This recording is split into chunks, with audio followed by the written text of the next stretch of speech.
আসসালামু আলাইকুম রহমতুল্লাহি ওবারাকাতুহ। আপনারা শুনছেন হাসানস স্টোরি।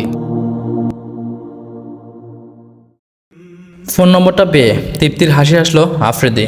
ভেবেছিল অনেক কষ্ট হবে, কিন্তু এই আধুনিক প্রযুক্তির যুগে আসলে এসব কোনো সমস্যাই না। একটু খাটাখাটি আর কিছু পয়সা খরচ করতেই কাজ হয়ে গেল। এবার সময় ও সুযোগের অপেক্ষা। চেয়ারে বসে ডেস্কের উপর পা দুটো তুলে দিল আফ্রিদি।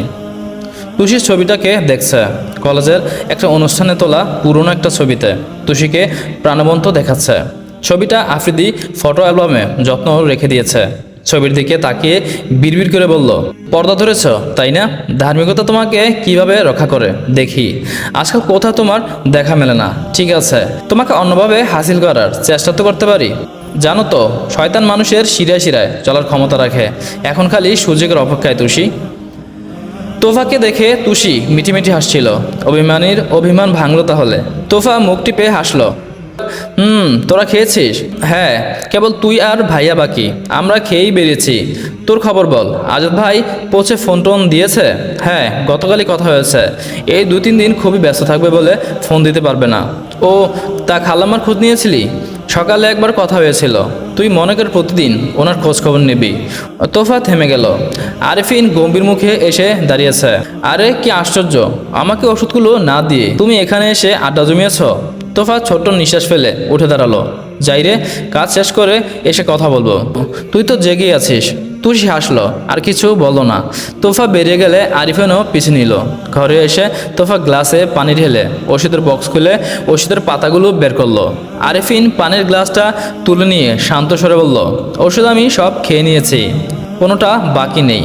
তোফা অবাক হয়ে বোকার মতো বক্সের দিকে তাকালো। তারপর আরিফিনের দিকে তাকিয়ে বলল, আজব তো, তাহলে এত হম্বিতম্বি করে আমাকে ডেকে আনার কি দরকার ছিল? আরিফিন জবাব না দিয়ে ওর দিকে একবার তাকিয়ে গ্লাসের পানি নীরবে শেষ করলো। তারপর গ্লাসটা রেখে তোফার ওনার প্রান্ত টেনে মুখটা মুছলো। তারপর দুহাত কোমর রেখে ঝগড়াটে সুরে বলল, জানো না নেকা? তোফা কিছু বলতে গিয়েও কি ভেবে যেন থেমে গেল। আরিফিন সোফা থেকে তোফার বালিশটা বিছানায় ফেলে তোফাকে বলল, ঘুমের মধ্যে নাক ডাকার বদভ্যাস আছে নাকি? তোফার চেহারা হঠাৎ লাল হয়ে উঠল। কি? কিছুটা রেগে গিয়ে বিছানা থেকে বালিশটা নিয়ে সোফায় গিয়ে দপ করে বসে বলল, অন্যকে বলার আগে নিজের বদভ্যাস আগে ঠিক করুন। আপনাকে বিরক্ত করার কোনো ইচ্ছেই আমার নেই। আরিফান হেসে ওর বালিশটা টান মেরে নিয়ে বলল, কি আর করব, সব আমার ভাগ্য। নাক ডাকলেও সহ্য করতে হবে। আসো। একটুও তো না, আমি এখানেই ঠিক আছি। তোফা কিশোরী মেয়ের মতো গাল ফুলিয়ে বলল। আরিফিন ওর পাশে গিয়ে বসলো। তোফার দিকে তাকিয়ে বলল, এখানে তো দুজনের জায়গা হবে না। তোফা রেগে গিয়ে বলল, আপনাকে তো কেউ এখানে ডাকেনি, তুমি ডাক দিয়েছ। কোন সকালে কেউ তা জানে না, এমনকি তুমি নিজেও জানো না। তোফার গায়ে হেলান দিয়ে আবৃত্তির সুরে বলল আরিফিন। তারপর তোফাকে ঠেলে দিয়ে বলল, কার কবিতা জানো এটা? জানি না, থমথমে মুখে বলল তোফা। কি জানো তুমি? ওর গলাটা 2 আঙ্গুলে টেনে ধরে বলল আরিফিন। ওহ মা গো! তোফা কিছুটা চেঁচিয়ে উঠল ব্যথা পেয়ে। এবার সত্যি রেগে গেল। আমার কিন্তু খুবই বিরক্ত লাগছে। তাই নাকি? হেসে বলল আরিফিন। তারপরই হঠাৎ সিরিয়াস ভঙ্গিতে বলল, আচ্ছা অনেক হয়েছে, চলো ঘুম পাচ্ছে, আপনি যান, আমি পরে আসবো। আরিফিন তাকালো। কোলাচর আর শখ হয়েছে বললেই তো হয়। তোফা চোখে রাগ নিয়ে আরিফিনের দিকে তাকাতেই আরিফিন হেসে ফেলল। সরি, দুষ্টুমি করেছে। ছোটবেলার বন্ধুর সাথে একটু দুষ্টুমিও করতে পারবো না? আচ্ছা শোনো, তোমার সাথে আমার একটা প্ল্যান আছে। তোফা শান্ত হয়ে বলল, কিসের প্ল্যান? আরিফিন এক হাত দিয়ে তোফাকে জড়িয়ে ধরলো। আমরা ঘুরতে যাব, এবং সেটা দেশের বাইরে। তোফা অবাক হয়ে বলল, এ মা, এই প্ল্যান আবার কবে করলেন? আরিফিন তোফার হাত ধরে ওকে বিছানা বসে বলল, হাসপাতালে বেডে শুয়ে শুয়েই করেছি। যখন তুমি ঘরে আরামে গুড়মুড়ি খাচ্ছিলে, তখন আমি তোমায় নিয়ে কত রঙিন রঙিন স্বপ্ন দেখেছি, আর তোমার আশার দিন গুনছিলাম। আমি মজা করে গুড়মুড়ি খাচ্ছিলাম, তাই মনে হয়েছিল আপনার? আহত স্বরে বলল তোফা। আরিফিন ওর কোলে মাথা রেখে শুয়ে পড়ল। শান্ত কণ্ঠে বলল, তুমি যে আমার অপারেশনের দিন বা তারপরের দিনগুলোতে রোজা রেখেছিলে, তুষি আমাকে সেসব বলেছে। এত ভালোবাসা মনে লুকিয়ে রেখেছ, অথচ আমাকে জানতেও দাওনি। তোফা ওর চুলে হাত রেখে বলল, তখন বললে আপনি অন্যভাবে নিতেন, তাই যাকে বললে কাজ হবে তাকে বলেছি। আমার সমস্ত কষ্ট আমি আমার মালিকের কাছে নিবেদন করেছি, তার ফলাফল তো দেখতেই পাচ্ছেন। আপনাকে ভুলের পর থেকে আমাকে ফিরিয়ে আমার নিকটবর্তী করে দিয়েছেন। সত্যি বড় ভুলের মধ্যে জীবনের অর্ধেকটা সময় শেষ করে তোমাকে পেলাম। বড্ড আফসোস হচ্ছে, কেন তোমাকে আরও আগে পেলাম না। ছেলেবেলা থেকে বাবা মায়ের সংঘাতময় জীবন দেখতে দেখতে বেড়ে উঠেছি। মেয়েদের প্রতি শ্রদ্ধাটাই তেমন ছিল না। তোমাকে দেখে জানলাম স্ত্রী কেমন হয় বা কেমন হওয়া উচিত। থাক, বাদ দিন এসব কথা। ও আমার প্ল্যানটাই তো বলা হলো না। সামনের সপ্তাহের পরের সপ্তাহে ডাক্তার দেখাতে আমাকে তো চেন্নাই যেতে হবে। তাই ভেবেছি তোমাকে সাথে নিয়ে যাব, আর ডাক্তার দেখিয়ে পুরো ভারত চষে বেড়াবো। ও কি বলো? তাই, কিন্তু এখানে তুষি আর দাদুকে একা রেখে? একা কোথায়? বাবা মা আছেন না? ওনাদের থাকা তো আপনি জানেন। আরে কিছু হবে না, কয়েকদিনের ব্যাপারই তো মাত্র। মাসখানেকের মধ্যেই তো আবার ভ্যাক করব। তোফা আর কিছু বলল না। আরিফিন কিছু বলতে যাবে তখনই তুষির আত্মচিৎকারে ওরা দুজনই চমকে উঠল। তারপর ছুটে গেল তুষির ঘরে। তোফাকে দেখে তুষি জোরে ঢুকরে কেঁদে উঠল, ওকে জড়িয়ে ধরলো। তারপরই জ্ঞান হারালো। আরফিন বিভ্রান্ত হয়ে তোফার দিকে তাকালো। তোফা তুষিকে সামলে বলল, ওর হাত থেকে মোবাইলটা নিন, মনে হয় কেউ লাইনে আছে। আরিফিন ছো মেরে ফোনটা নিয়ে বলল, হ্যালো হ্যালো। তারপরই আরিফিন স্তব্ধ হয়ে গেল। কি হয়েছে বলছেন না কেন? আরিফিন মোবাইলটা অফ করে দু হাতে মুখ ঢেকে বসে পড়ল। তোফা ওর দিকে তাকিয়ে বলল, বলছেন না কেন, কি হয়েছে? আজাদ মারা গেছে তোফা। আজাদ নেই, আজাদ আর আমাদের মাঝে নেই। আরিফিনের চোখ থেকে টপ টপ করে পানি পড়ছে। তোফা চিৎকার দিয়ে কেঁদে উঠল, ইন্না নিল্লাহ। ওরা দুজন অচেতন তুষিকে বিছানায় শোয়ালো। তুমি ওর কাছে থাকো, আমি আসছি বলে আরিফিন দ্রুত বেরিয়ে গেল। তোফা তুষির মুখের উপর ঝুঁকে ডাকতে লাগলো, এই তুষি ওঠ বলে অঝরে কান্না ভেঙে বলল তোফা। মাত্র কয়েকটা দিনের মধ্যেই সবকিছু যেন উলটপালট হয়ে গেল। তুষি জীবনবৃত্তের মতো চুপ করে বিছানায় পড়ে থাকে, কথা খুব কম বলে। আরিফিন আজাদের বড় পুপির বাসায় গিয়ে দেখা করে এসেছে। সেখানে তাদের কিছু আত্মীয়ের বাঁকা মন্তব্য আরিফিনের কানে এসেছে। নতুন বিয়ে করে 1 মাসের মধ্যেই এই ঘটনা। বউটা অপয়া। আজাদের মায়ের সাথে কথা বলা সম্ভব হয়নি, কারণ বলা হলো তিনি ভীষণ অসুস্থ, কারো সাথেই দেখা করবেন না।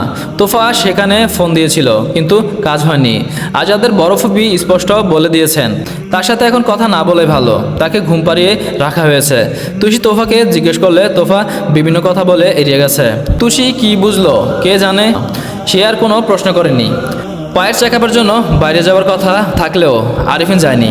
তুষি সারাদিন দাদির ঘরেই শুয়ে বসে থাকে। ওর শারীরিক অবস্থা দেখে দাদি নিজেই আরিফিনকে বললেন, ওকে নিয়ে কি করা যায়। আরিফিন নিজেও যথেষ্ট দুশ্চিন্তাগ্রস্ত। বাবার সাথে পরামর্শ করলো এটা নিয়ে। তুষিকে ডাক্তার দেখানো হলে তিনি পরিবেশ বদলানোর পরামর্শ দিলেন। আরিফিনের বাবা বললেন, ওকে আমাদের কক্সবাজারের ফ্ল্যাট বাড়িতে পাঠিয়ে দেই। কি বলিস? আম্মা আর তুষিকে নিয়ে তুই কক্সবাজারে চলে যা। কিন্তু বাবা, আমার পায়ের জন্য তো ইন্ডিয়া যাওয়া লাগবে। পাটা আরেকবার ডাক্তারকে দেখাতে হবে, আজকাল সমস্যা হচ্ছে। অপারেশনের পরে তো আর দেখানি হয়নি। আরিফিন বলল, হ্যাঁ তাও ঠিক, তোর পাটাও তো একবার দেখানো দরকার। তাহলে তুই ওদের পাঠিয়ে দেবার ব্যবস্থা কর। আমি তো পারবো না, কারণ পরশু আমার মিটিং, কালই আমাকে বেজিং রওনা দিতে হবে। তুষিকে সব জানানো হলে কক্সবাজার যেতে অস্বীকৃত জানালো। সে একবার আজাদের মায়ের সাথে দেখা করতে চায় অথবা কথা বলতে চায়। তার মন বলছে আজাদ বেঁচে আছে। সব কিছু নিশ্চিত না হয়ে সে আজাদের মৃত্যুকে মেনে নিতে পারবে না। তার কেবলই মনে হচ্ছে আজাদ যদি আসে, এসে যদি ওকে খুঁজে না পায়, যদি ফোন দেয়, এমন বিরল সুযোগ পেয়ে যাবে কখনো স্বপ্নেও ভাবেনি আফ্রিদি। কিন্তু আজাদের অন্তর্ধানের খবরটা যখন এলো, তখন ও আজাদের বরফবির বাসাতেই ওর মামাতো ভাই জাবেদের সাথেই আড্ডা দিচ্ছিল। তুষি জাবেদের মামাতো ভাইয়ের বাগদত্তা। এটা জানার পর থেকে এ বাড়িতে তার আনাগোনা বাড়িয়ে দিয়েছে। কখনো কোন সুযোগে এদের কানে তুষি নামে কিছু উল্টাপাল্টা বলার সুযোগ পেলে সে ছাড় দেবে কেন? হঠাৎই সেদিন জাবেদের মেইলে নিউজ এলো শ্রীলঙ্কা থেকে। ওদের ঢাকা ব্রাঞ্চ থেকে 3 জনের যে টিমটা শ্রীলঙ্কা গিয়েছিল, তারা অফিসিয়াল ট্যুরে কম্বো থেকে মোরাটুয়া যাবার পথে বাস উল্টে খাদে পড়ে অনেক যাত্রী হতাহত হয়েছে। সরকারিভাবে তাদের সংখ্যা সঠিকভাবে জানানো হয়নি, তবে তাতে যে 3 জন বিদেশি ছিল তারা সবাই মারা গেছে। জাবেদের বাড়িতে হুলস্থুল শুরু হয়ে যায় নিউজটা পেয়ে। আজাদের মা খবরটা শোনার পরই অজ্ঞান হয়ে যান।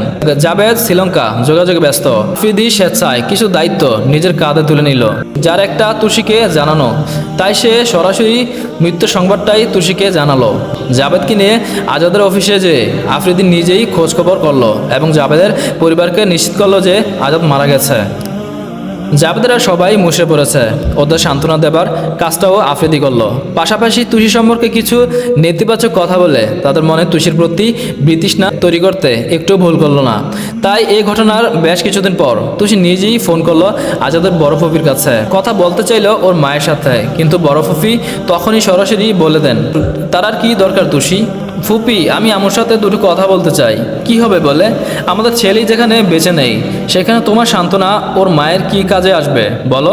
তাছাড়া তোমার সম্পর্কে তোমার শাশুড়ি মা যা শুনেছেন, যা জানতে পেরেছেন, মনে হয় না তোমার সাথে আর কথা বলবে। তুষি অস্থির হয়ে বলল, ফুপি আপনি কেন এমন কথা বলছেন? কে আপনাকে কি বলেছে যার জন্য?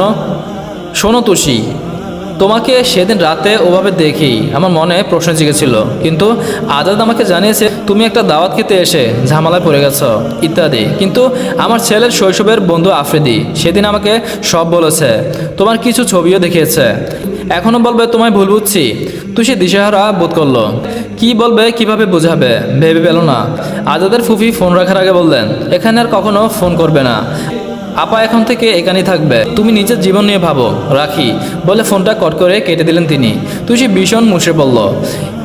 এর মাত্র কয়েকদিন পরেই আফ্রিদি ফোন করলো, কেমন আছো তুষি?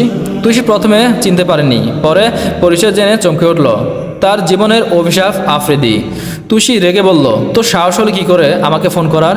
এখনও রেগে আছো? তোমাকে ভালোবাসি বলেই তো। তুষি এতটুকু শুনেই ফোনটা কেটে দিল, কিন্তু তারপরও আফ্রিদির ফোন কল আসতেই থাকলো। দুদিন পর পর ইনিয়ে বিনিয়ে একদিন বিয়ের প্রস্তাব দিয়েই ফেললো সে। তুষি আর পালো না। যে শহরে আজাদ নেই সেখানে পড়ে থেকে লাভ কি? তাই সে কক্সবাজারে চলে যাওয়ার সিদ্ধান্ত নিল। ফোন নম্বর বদলে ফেললো, পরিচিত জীবন থেকে পালিয়ে যেতে চায় ও। অবশেষে দাদিকে নিয়ে তুষি কক্সবাজার রওনা দিল, আর আরফিন ওদের পৌঁছে দিয়ে তোফাকে নিয়ে চেন্নাই উদ্দেশ্য রওনা হলো। শুরু হলো তুষির নতুন জীবন। গল্পটি আপনাদের কাছে কেমন লাগলো তা কমেন্টে জানাবেন। এমন নতুন নতুন আরও গল্প পেতে আমাদের চ্যানেলটি সাবস্ক্রাইব করুন এবং বেল বাটনটি অন করে দিন। Thank you for watching our video.